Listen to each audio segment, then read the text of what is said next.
புவி வெப்பமயமாதல் மற்றும் அதனை தடுக்க எடுக்க வேண்டிய நடவடிக்கைகள் குறித்து மாணவ மாணவிகள் தெரிந்து கொள்ள வேண்டும் என்று பசுமை தாயகம் தலைவர் சௌமியா அன்புமணி வலியுறுத்தியுள்ளார். பாமக தலைவர் அன்புமணி ராமதாஸின் நாடாளுமன்ற தொகுதி மேம்பாட்டு நிதியிலிருந்து மயிலாடுதுறை கூரைநாடு பகுதியில் உள்ள கிட்டப்பா மேல்நிலைப் பள்ளியில் 15 லட்சம் ரூபாய் மதிப்பீட்டில் கட்டப்பட்டுள்ள புதிய நூலக கட்டடத்தை பசுமை தாயகம் தலைவர் முனைவர் சௌமியா அன்புமணி திறந்து வைத்தார். நிகழ்ச்சியில் பேசிய அவர், புதிய நூலகத்தை பயன்படுத்தி மாணவர்கள் கற்றல் திறனை மேம்படுத்திக் கொள்ள வேண்டும் என்று கேட்டுக் கொண்டார். பெற்றோர்கள் மற்றும் ஆசிரியர்களின் கருத்துக்களை கேட்டு அவர்களை மதித்து நடக்க வேண்டும் என்றும் அறிவுறுத்தினார். காலநிலை மாற்றம் மற்றும் புவி வெப்பமயமாதல் குறித்தும் மாணவ மாணவிகள் தெரிந்து கொள்ள வேண்டும் என்றும் வலியுறுத்தினார்.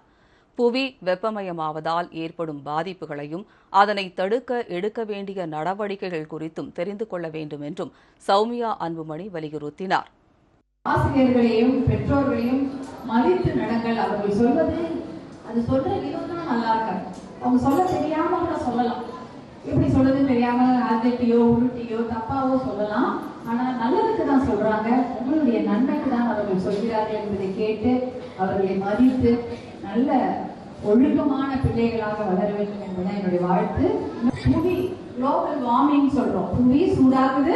அதனால நம்மளுக்கு ஏற்படக்கூடிய காலநிலை ஒரே வருஷத்துக்கு பெய்யக்கூடிய ஒரு மழை நமக்கு ஒரே நாள் பெய்து முடியுது.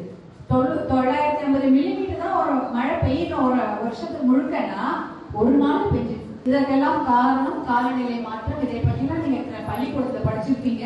இதையெல்லாம் நீங்க ஞாபகம் வச்சுக்கோங்க. இதை பற்றிலாம் தெரிந்து கொள்ளுங்க.